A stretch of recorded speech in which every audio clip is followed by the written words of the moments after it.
Hey friend, you are listening to the Pro Organizers Coach podcast. I'm your host, Samantha Brown. I'm a professional home organizer, decluttering specialist, and business coach. I created POC to empower you to reach new heights in your business. Through insightful interviews, expert guidance, and actionable strategies, we will equip you with the tools that you need to excel. This podcast is not just about tidying up spaces. It's about building a supportive sisterhood of passionate professional organizers. Whether you're a seasoned pro or you're just starting out, this podcast is for you. So let's do this. Welcome back to the Pro Organizers Coach podcast. On today's episode, I have part 2. So if you are joining us and you didn't listen to last week's episode, make sure to go back because it is part 1 of what we will be picking up with today. And so you definitely don't want to miss that one. It was so good and so jam-packed. You will feel freedom. You will have some journaling prompts, and then come back and join us for this episode because you're not going to want to miss it either. I promise. All right. So today I have Shaina with me, and Shaina is on a mission to empower women to take imperfect, obedient action. She is a devoted wife, mother, and new author with an education background in psychology and accounting. She uses her ability to work with people and her love of organizing to create structure, peace, and clarity for her clients.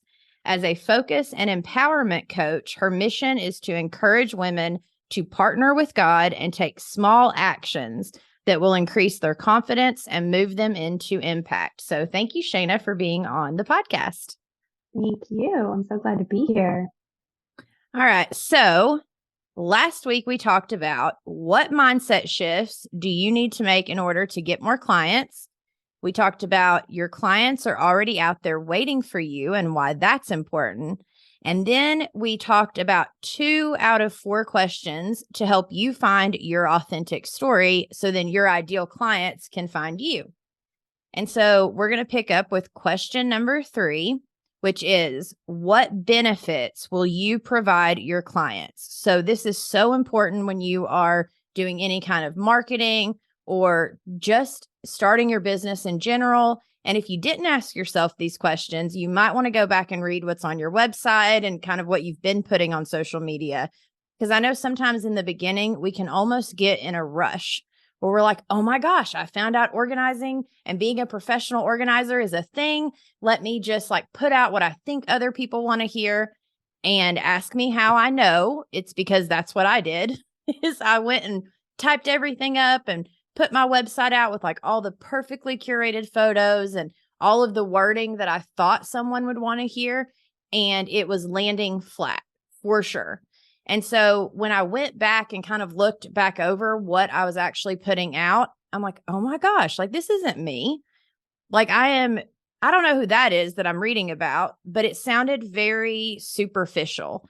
And so if you're being superficial, you can still get clients. I'm not saying you won't, but A, they either won't be the right fit, or B, something's going to feel off somewhere with either the clients or with the amount of clients you're getting. Maybe you're still getting clients, but you're not getting as many as you would like. And so I think going back and doing a self-assessment, but also a business assessment of our website, of our marketing, of what we've been putting out to pull those clients in. Is it really us that we're sharing with everyone? And so when you're asking yourself, what benefits or value will you provide for your clients? Some examples might be more time, peace of mind, simple systems, get control of their homes back, feeling joy when they come home instead of stress, all of those things. And so the way you find out what benefits you will provide is when you are figuring out what your story is, which is why part 1 was so important. And that journaling exercise that we told you all to do is because now you can look back through what you journaled about and realize, oh my gosh, these are the benefits that I have gotten from what I have walked through, because now those are the benefits that you're going to take and, express to people. That's how you can help them. And so, yeah, Shaina, what are your thoughts on just them figuring out the benefits that they will provide for their clients? Being able to clearly articulate the benefits is going to be huge because you have to realize that yes, you want to share your authentic story. Yes, you want to be able to build trust with people by letting them know, hey, I've been exactly where you are. But then you want to give them the light at the end of the tunnel that says, here is how you're going to get through it. Here's what it's going to look like when you choose to hire me and we move through this together. You're going to not only have a support person, someone who gets you, understands you, sees you, and hears you, but you're going to have someone that is currently on the other side and wants to bring you over here too. So being able to identify your benefits and then clearly communicate them is going to be a huge piece in speaking to your audience from a place of authenticity, from a place of this is where I am now. And the reason why is because I walked through these pain points that you're currently experiencing. Yeah. And hiring me gets you over here faster than all of the crud I had to walk through and how long it took me to get here. Let me give you a boost. Let me bring you with me. And so I love that. Like, we have to give them the hope at the end of the tunnel. Like, we have to share with them the benefits of what we're providing. Or A, why would they give us money? B, why would they even care that we are an organizer or whatever? Because what I've realized in doing this for so long is that, and most people don't talk about this stuff, which that is 100% why I started this podcast. So I'll get on a soapbox for just a second. But a lot of people make it seem like, as a professional organizer, all I can do is organize your closet and your pantry. That's it. That's all I can do. I might be able to organize your garage at some point or something, but that's all I can do. When in reality, that's actually the second step of the process. The first step is we have to declutter. And no one talks about the decluttering process and how we can come in and help them declutter. And what I've realized, at least in my area, is when I use that word declutter, people, their eyes light up and they're like, you can help me declutter? Oh my gosh, that's amazing. Where when I say I'm a professional organizer or I can help you get organized, they're not there yet. Like, they're not at that place of, oh, I want, the perfect pantry that I see on Pinterest. No, they're still at step one of, I just need to declutter all this crap I have in my house because I'm an American. I get stuff delivered. So, plus, it's also job security, in my opinion. At least it has been for me, of like, if I can help you declutter, then chances are you're going to continue in the way that you've been living. And so just call me. We'll throw in a maintenance package and we'll keep it going, and I'll help you support your lifestyle in the way that you want it. We have to get real about it. And it goes back to the being authentic. The more that we are saying what we think people want to hear, it's going to land flat because they aren't there yet. We are looking at it through our own eyes of where we want to be or what we would want, instead of looking at what did we want 5 years ago, 3 years ago, 4 years ago, like when we were still on the other side before we got to where we are now. What did we want back then? That's what you need to be writing in your messaging and sharing with people of what you do. Calling all passionate professional organizers. Whether you are just getting started or you've been at this a while, exciting news awaits. Our revamped professional organizers coaching community is set to launch in September, and I am inviting you to be a part of this transformative journey. But hurry, enrollment is only going to be open from September 1st to September 10th. We're taking our commitment to your success up a notch. For just $47 a month, brace yourself for an enhanced experience that's designed exclusively for you. Every Tuesday evening at 6 p.m. Eastern, we will meet. Throughout the month, you'll immerse yourself in 2 impactful group coaching sessions, 1 dynamic workshop, and a focused co-working session. As if that's not rewarding enough, the first Sunday of each month at 6 p.m. Eastern brings a bonus enriching group coaching session. And girl, we know that life gets busy, so we've got you covered. Our replay vault ensures you won't miss a moment. Can't attend a live session? Catch up on the replays at your convenience. Plus, remember, your membership fee qualifies as a legitimate business expense, making this a smart tax write-off. Our sisterhood offers unwavering support, accountability, and boundless inspiration. Your journey is our journey, and together we will thrive. You can find the links in the show notes below, or you can go to proorganizerscoach.com/join to fill out your application, and we will see you in September. I always tell people when they call, I make sure to say, this is what it looks like to work with me, because every organizer is so different in what it looks like to work with them that if you don't have a this is what it looks like to work with me statement, then you definitely need to come into the membership and you definitely need to book an unstuck session. And we need to figure out what is it that you actually do to help them and what does it look like to work with you. Now, if you've not started yet and you've not started working with clients, you're not going to know what it looks like to work with you because you've not done it yet. And that's 100% okay. That is absolutely the place you should be in. But once you've worked with even 2 or 3 clients, then you can start to curate a this is what it looks like to work with me statement of, we're going to be on the phone for a little bit and then I'm going to come do the free consultation or paid or, whatever you do. And then I'm going to come back for the sessions or, however you're wanting to set your business up, which, everyone knows I teach sessions, not packages. But the more information we can give them, the more likely they are to buy, in my experience. It may be different for you, but that's what I've learned. So there's that little piece of gold nugget for you. Okay, so the fourth question when you are journaling that you can ask yourself to help find your authentic story to share with your people is, how will your clients feel after working with you? So the value that you provide could be more time, peace of mind. Those are the things, or they're not actually things, but the what, I guess. And now we need to figure out the emotional side of it. So it's more of, physically, like you can give them peace when they walk through the door because everything's decluttered and organized, but go deeper, like go another layer deeper of what are they going to feel on the inside? Like, are they going to feel? Are they going to have peace? Are they going to have joy? And then, take yourself back to your story.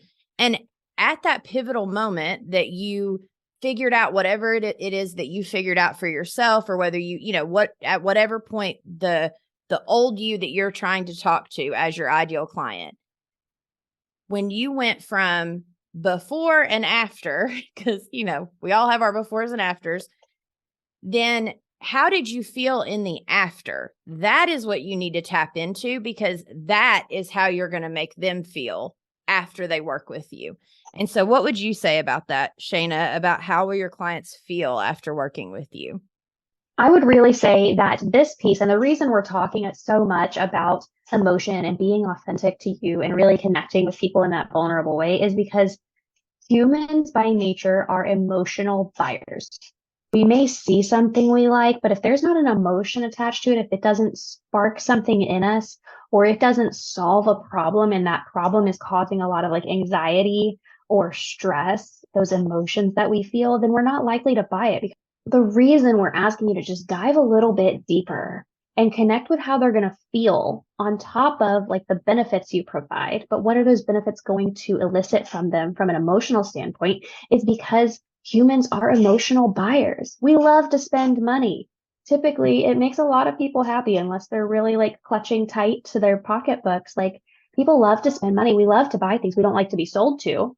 We don't want you to be spammy. We don't want you to be gross. We don't want you to only talk about our problems. Yeah, we know we have problems, but we want a solution to those problems. And if you can pull at that emotion, if you can tell me I'm going to feel so much better, then of course, yeah, take my money. Let's fix it. Let's do it. So connecting with your people, the reason we're talking about this so much is because it truly is so important. It's so important to be vulnerable, to be yourself so you get the right people, and to just tap into the emotional side so that they do want to spend money with you. They do want to buy, they do want your help because they value it so much at that point.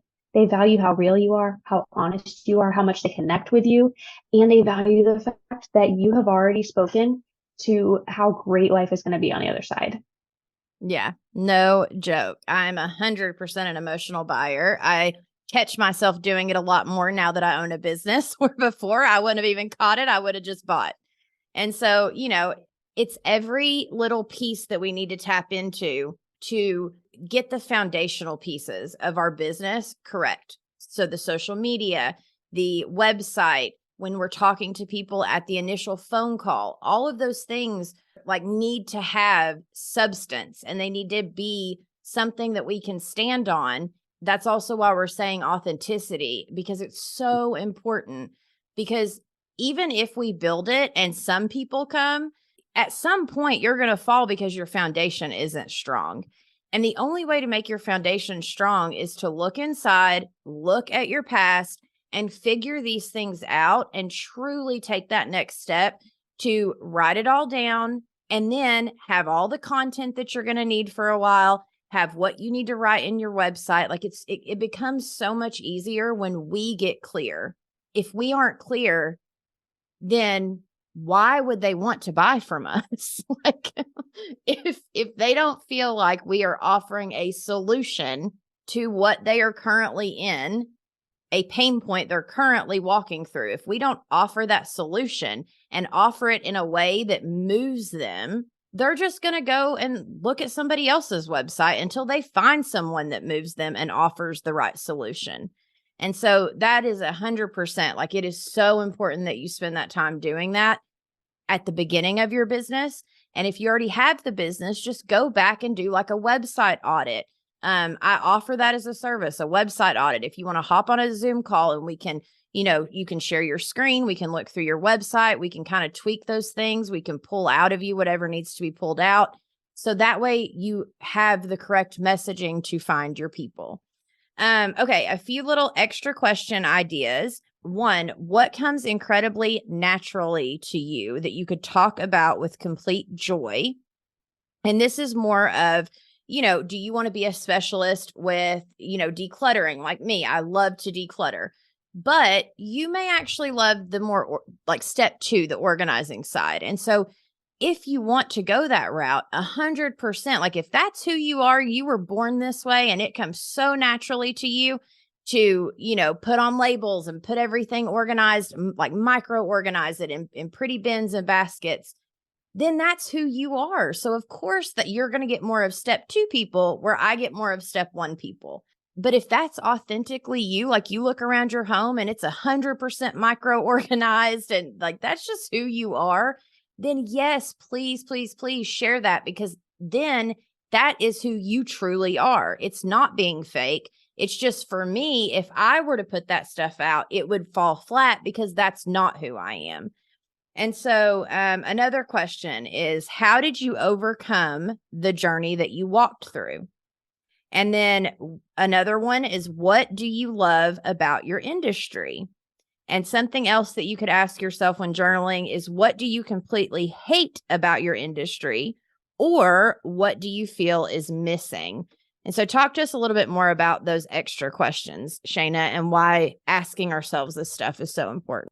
Yeah, I love these extra questions, especially these last few, because so often we feel that when we're writing content or when we're talking to people, we don't want to rub anyone the wrong way. We don't want to hurt feelings. And we don't want to say something wrong that would completely turn someone off from working with us. Well, if they don't align with you and your beliefs or your feelings or perspectives, then there's going to be problems if you do work together, right? If you, like you were just saying, you love decluttering and some may love organizing. If they don't talk about how much they dislike cluttering and someone hires them specifically for decluttering, there's going to be this conflict or this friction, and it's going to be a really unpleasant experience. Sure, you made a sale, but you're not going to enjoy it. So being willing to talk about what you love about your industry, one, content like that, people can feel your passion, how much you love it. So by all means, talk about it. But when you talk about things you dislike, or things that you feel are missing, you're going to connect more and help narrow in on your people specifically. They're going to be like, oh my gosh, like I agree. I don't like that either. I totally resonate with her, or, oh yeah, I do feel like that's missing. She makes a lot of sense there. I hadn't thought about that before. Let me like start a conversation so we can talk more about this and see if I feel the same way. Even if they don't, maybe you like stirred something inside of them that's brought up their curiosity. And now you can start a conversation. You can get to know them. You can build relationship, and don't be upset if they're not your person. Like if they're like, yeah, after talking with you, I don't agree with you. I'm going to go find a different organizer. Like that's okay. But you have to remember that everyone that disagrees with you and your perspective on things, that's just helping you narrow in on your people. So it's not a bad thing to rub people the wrong way. It's not a bad thing to talk about what you don't like in your industry as well, just because that's part of being authentically you. You can't possibly like every single thing about your industry. There's always going to be something that's like, man, I wish this was different. Yeah, 100%. And I'm sure if anyone's listening to this, they have figured out that I'm more of their people. And no offense to anyone else that does this, because I love what they do, or obviously I wouldn't have the podcast. I wouldn't be coaching. I wouldn't be doing any of this because I wouldn't have been inspired at some point. But it comes down to each one of us do it authentically us. And so there's another podcast where she teaches you to start your business, but she takes more of the I'll give you a kick in the pants kind of approach. And then there's another lady that does it, and she's fantastic, but she honestly does more of the packages and the organization side of things. Me, I'm over here like I'm a heart-centered entrepreneur. I just want to help people. I love God, and I can help you declutter your stuff if you're overwhelmed. Like that's me. And so the more I dive into who I am and the things I don't like, or that not that I don't like them, I don't have to like go on a rant all the time about I hate this or, I hate whatever. But the fact that I can even see it in myself of like, oh, I don't resonate with giving people like a kick in the butt. I resonate more with, well, let's talk about it. Like, what is it that's causing you to feel that way? Or what, I'm more of the emotional, heart-centered kind of entrepreneur. And that helps me have content. It helps me with conversations. It helps my people find me. And it's the exact same in our organizing business, where right now, even like I have a client, she has a baby on the way. She is just not the organized type of person, right? Like her and her husband both, he's a trucker, so he's gone all the time. She's 7 months pregnant, so she's like, I don't care what it looks like right now. Like I'm just trying to get through the day. My feet are swollen. And so I went and did my first session with them the other day, and I helped them declutter like their living room, dining room, and a little bit of the bedroom. And her husband messaged me afterwards and he said, I want one session every 2 weeks until we get the whole house done. And then I want you to come back once a month to help keep us decluttered and organized. And, because it felt so good for him. Once me and his wife had done our session, he was like, oh my gosh, and what we kind of take for granted because it's so either natural to us or something we've learned. So now we almost take it for granted. But back in the day, maybe we didn't, of the things we've learned about decluttering, organizing, how to help clients. Once you see your client living, and like the second he walked in the door at the end of our session, he went to the couch and like kind of kicked his feet up. He was so happy to be in like a clutter-free, area. And I love that because normally the husbands are like, whatever. Like I don't get why you need help kind of. But what I loved about that is it gives me that passion to keep going. And the reason I tell that story is because the more you do this, the more you're going to figure out who are my people. And when your heart lights up seeing a husband sitting there in his cluttered free living room, and I helped create that, and then him reaching out for more sessions, it's because we connected on so many levels that they're like, oh my gosh, that's my person. I need to work with you for the rest of my life. Like one session a month until whenever, but it takes time and it takes being intentional and being vulnerable with yourself about who you are, how you are. And if there's something you see that you don't like, that's okay. Start working on it. That's where that 1% closer that we talked about in episode 1 comes in. What can you do today that's 1% better in that thing that you don't like than you did yesterday? And then tomorrow, what's 1% more? And keep stacking those wins so you can get closer and closer to becoming the person that you want to be. And I'm so excited. I love it. All right. So if you are getting stuck, it's definitely one of these 3 fears. And when Shaina brought these up and we were doing the notes about them, I was like, oh my gosh, that's so good. Because not only are we, helping you ask the questions for your marketing and for your website, now, if you're getting stuck doing these things, then we've got to dive deeper. And so it's definitely one of these 3 fears. So the fear of failure.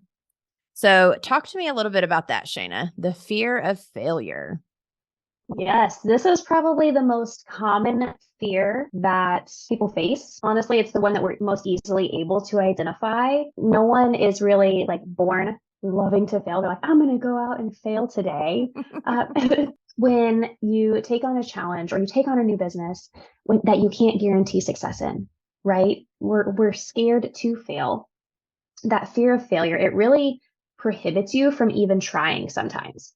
This is a big reason so many people just stay stuck. They never want to take that first action. They never want to start something new. They never want to leave the job that they really don't like because they don't know what's next. They're scared to fail. There's a few different quotes that I've heard throughout my time in learning more about fear of failure, especially in psychology. Like I love pulling up different things and how the mind works and different quotes we can cling to for inspiration of how to help us move past these things that we're experiencing. And one of them that I can encourage you with is to fail forward. Remember, each failure is one step closer to success. Your failures are just your stepping stones, right? They teach you things that you wouldn't have learned otherwise. They taught you one way to not do it, right? Mm-hmm. So fail forward. Each failure is one step closer to success, or even failure is simply discovering one way that does not work for you. What works for someone else may not work for you. So as you're exploring, diving into the industry, or as you are continuing to grow your business and you're noticing you need to make some changes, you're seeing what other people in the industry are doing, and you're wanting to try it out for yourself, keep in mind that not everything that works for them is going to work for you. This goes back to being wired differently and uniquely and created your own unique way. There's a way you were designed to do things, so you don't have to be a copy of someone else. And honestly, like there's really no such thing as failure if you're willing, only if you're willing to let each obstacle, delay, setback, whatever it is, be treated as a learning opportunity.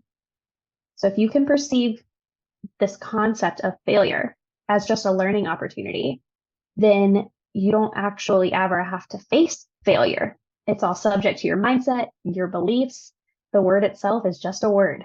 Okay. So the fear of failure can absolutely be conquered, but you have to first recognize it in yourself. Recognize that is what is holding you back. You are scared that something's not going to work out. And your perspective on it, your mindset, your beliefs around it is really what's going to shape if you stay stuck or if you choose to move forward anyways. Oh, I love that. And honestly, as you were talking, there was like things coming up in my head of like, that's happened.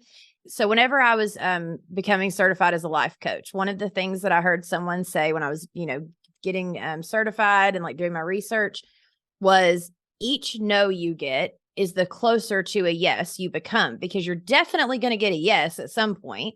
And if you start seeing your no's as, oh, well, good, awesome, got that out of the way, now let's go find my yes kind of thing. It's all about your mindset. And when I heard that, it like took all of the weight, because I was staying stuck in even asking because I didn't want to get the no. And so whenever I shifted my mindset into, oh, I kind of want the no because that's getting me closer to my yes, all of a sudden, all that fear was gone. And it was like, oh, well, of course I have to ask, because I used to not even ask for the sale. And so it would just become this like awkward conversation or awkward thing. And for me, that's where having a client agreement, I like using that word better than contract, because contract comes with kind of a bad connotation as a service provider.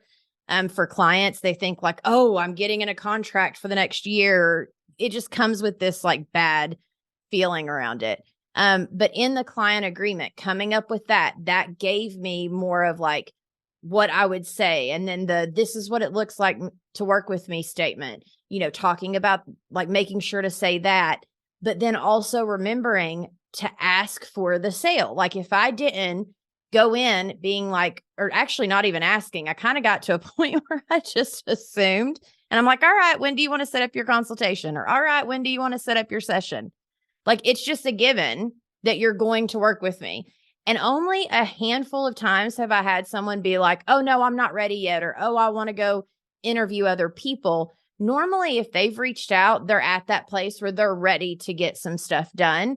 But I will say, even the people that have said no in that moment or not right now, they always came back around at some point, or they told someone about what I did. And so I had to start looking at it as I'm planting a seed.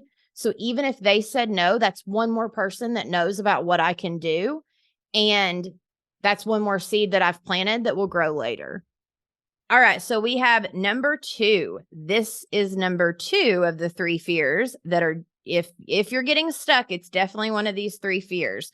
Number 2 is the fear of success, which I thought was very interesting when we were talking about this. Like the fear of failure, of course, like at least for me, because, I'm more of an emotional person and I get in my feelings all the time. But the fear of failure to me felt like, oh, duh, of course that's a fear. But the fear of success, that like I had never even looked at that and thought, oh, am I afraid to succeed? Like, am I thinking too small?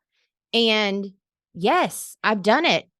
Just this past week, I was doing it in my membership and the group coaching.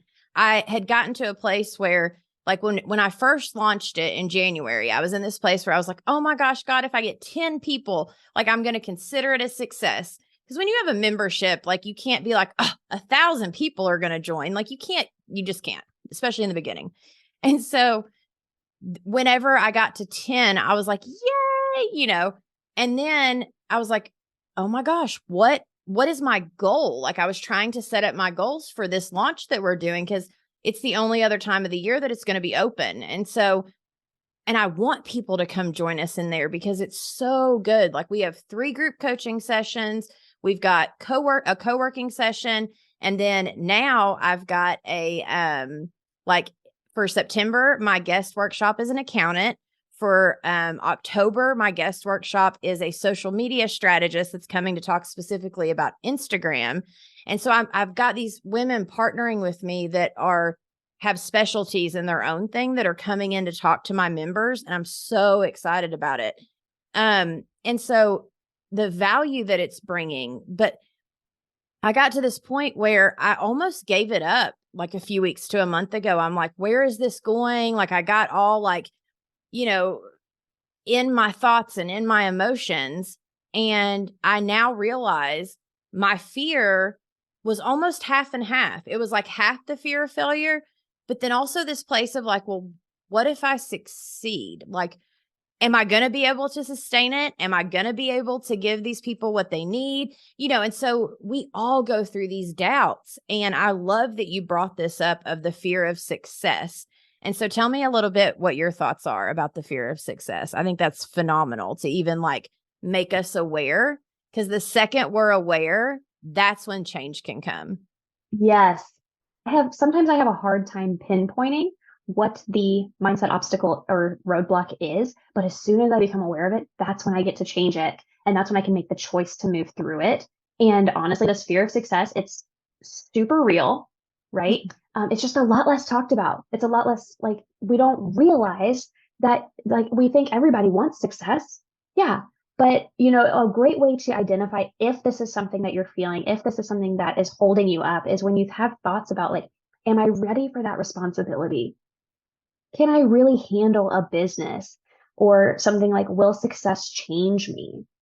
If you've witnessed other people who found success and they're this totally different person now, and you don't want that to happen to you, that's a fear of success.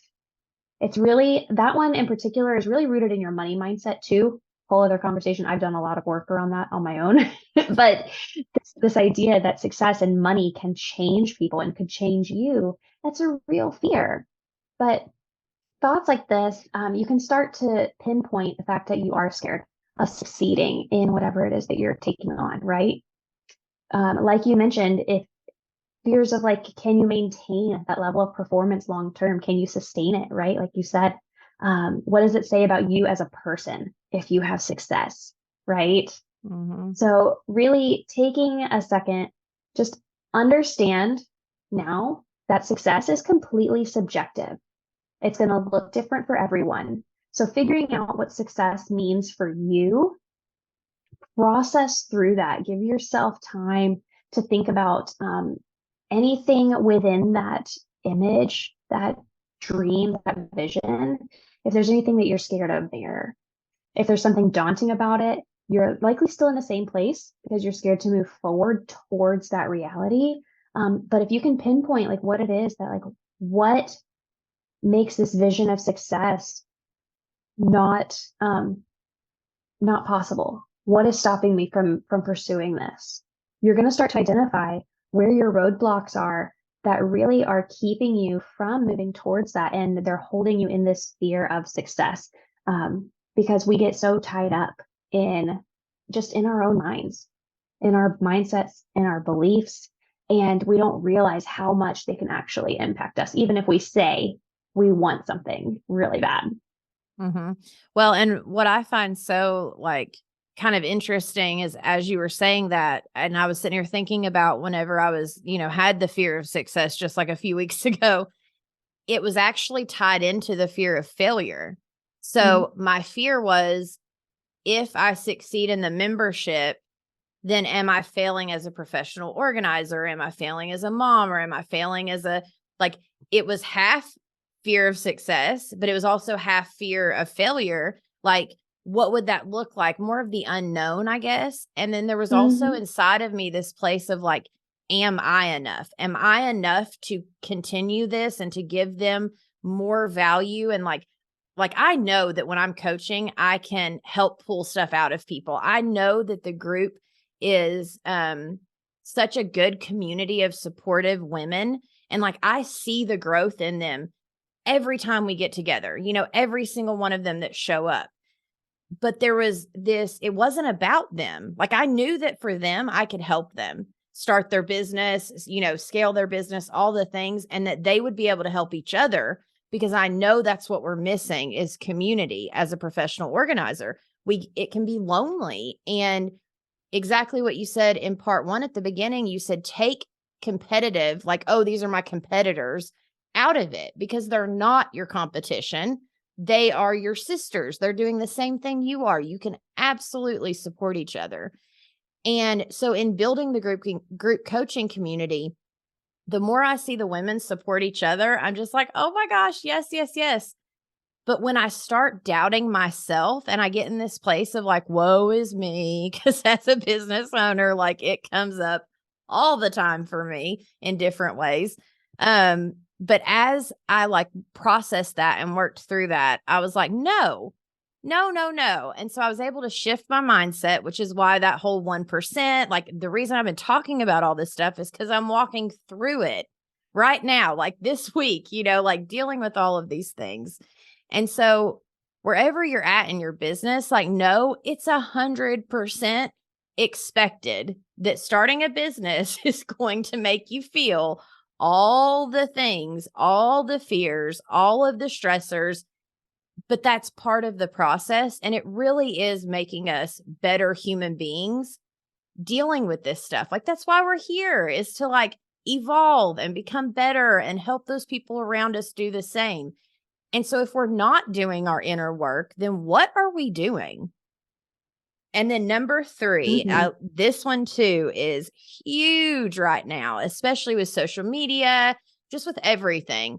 But number 3 is the fear of what other people may think. So we had number 1, the fear of failure.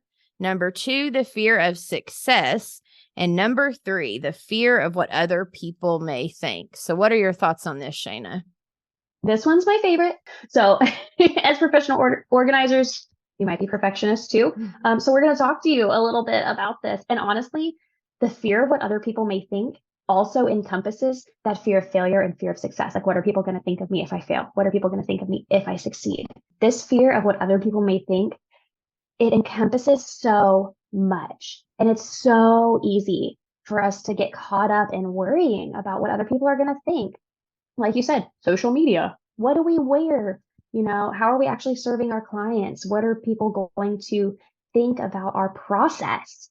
But really and truly, I'm here to tell you, from myself to all of my beautiful perfectionists, that perfect, it doesn't exist. If that burst your bubble, I'm sorry, but I'm not sorry at the same time. It's so subjective. Kind of like I said, success is subjective. Perfection is all, in the eye of the beholder, as they say, right? Just because you think something's perfect, you spent 14 extra hours than you needed to writing a post, someone's still not going to agree with it. Someone's still going to think that something's off, or the graphic could be more visually appealing. Perfection is so subjective.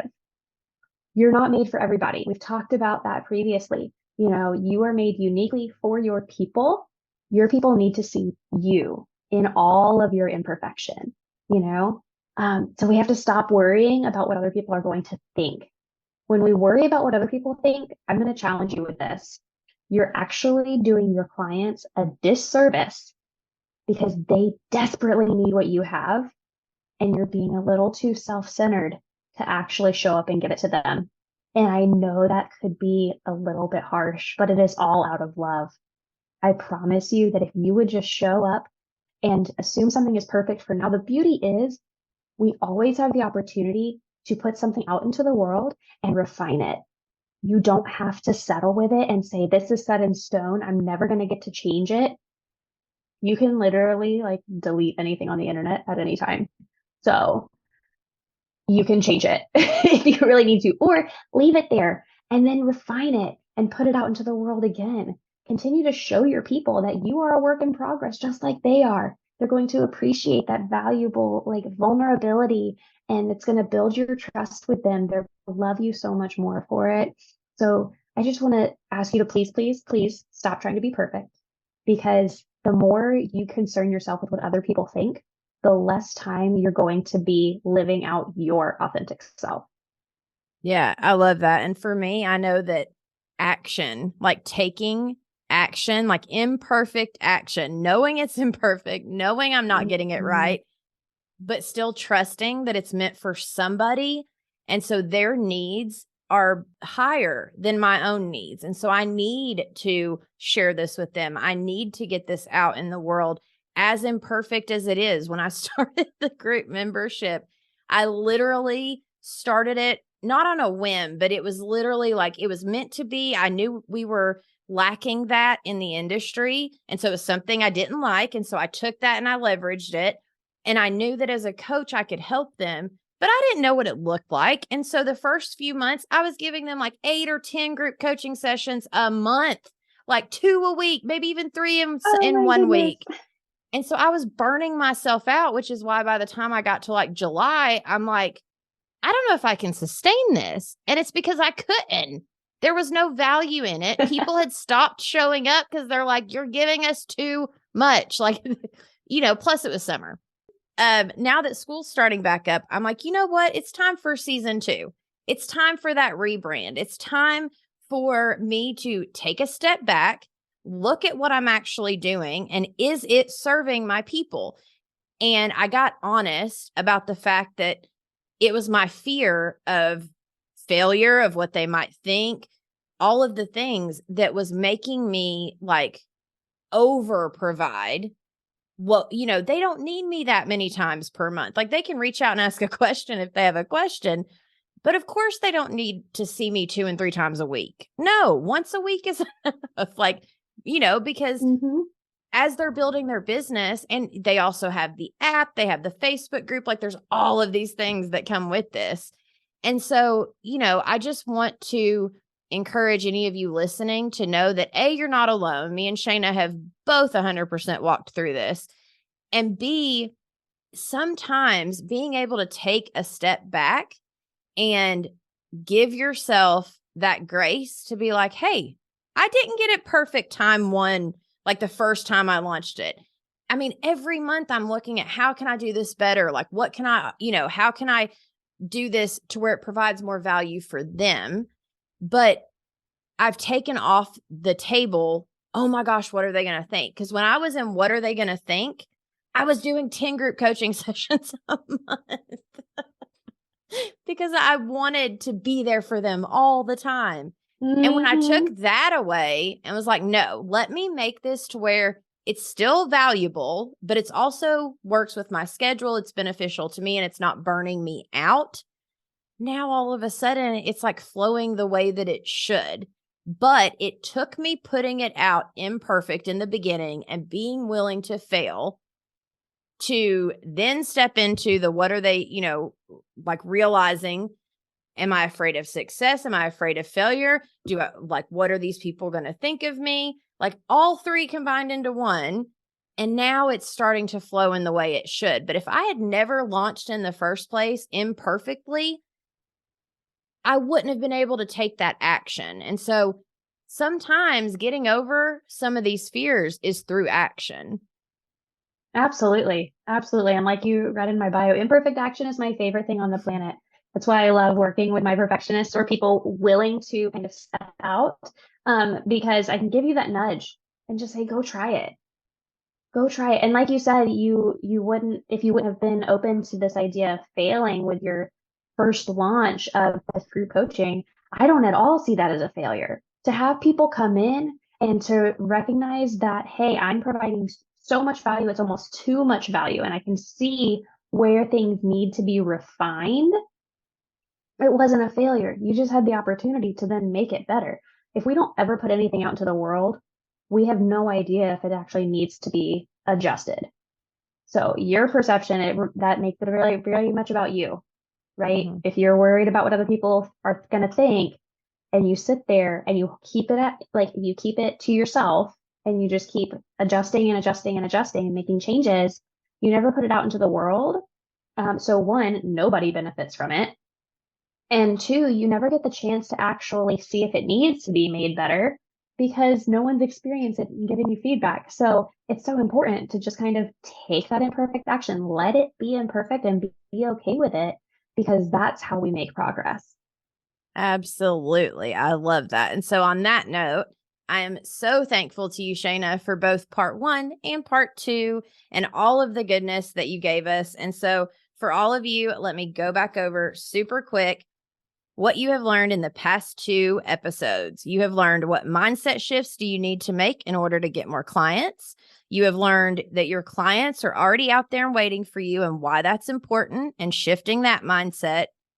You've learned to ask yourself the 4 questions plus the bonus ones to find your authentic story, because your ideal clients are the ones that need to find you and they're out there waiting for you. And then number 4, if you're getting stuck, it is definitely either fear of failure, fear of success, or the fear of what people might think of you. And so, Shaina, I thank you so much for this. It's so good. And I cannot wait for everyone to listen. If you are listening and if it's before September 10th and you're listening to this, make sure to come join us in the group coaching membership and go to proorganizerscoach.com, or you can even contact me on there. You'll find all of the links in the show notes if it's, before September 10th. If it's after September 10th, I still do one-on-one coaching. And then with Shaina, tell them all the ways that they can find you and how they could work with you if they love you like I do. Yeah, absolutely. I do have an open Facebook community for driven Christian women that are looking to just have some extra support and accountability in taking imperfect action. And that's at Facebook, The Driven Christian Woman. And then I also, yes, do one-on-one coaching for accountability and goal setting, really breaking down your goals and helping you stay accountable to take the imperfect action and reach them, call them accomplished. And I have a program called Coaching Plus, where you get to come in and have that level of coaching that you need, but also outsource some of those essential items like your administrative, bookkeeping, or content creation services that get in the way of helping you move the needle. We partner and package those together so that you get a coach and a virtual assistant all in one, well-rounded support from every direction of your business. That is a secondary package that I take care of people with too. I love it. And so I love that you're partnering those two things and supporting entrepreneurs. Like, it's so good. And so thank you for listening to the Pro Organizers Coach podcast. Go get it, girl. We will see you in the next one. Thank you for joining us on this episode of the Pro Organizers Coach podcast. If you've gotten any value from today's episode, be sure to subscribe to our podcast and leave us a 5-star review on your favorite podcast platform. It really helps us grow, and it warms my heart to hear from you. And make sure to stay connected with us on socials at Pro Organizers Coach. Then go to proorganizerscoach.com to find all the ways that we can help you succeed in your business. You have the power to make a difference in people's lives through decluttering and organization. Keep honing your skills, embracing those challenges, and fostering connections within our organizing community. Progress will come with every step, so keep pushing forward and you will achieve your dreams. Girl, you've got this.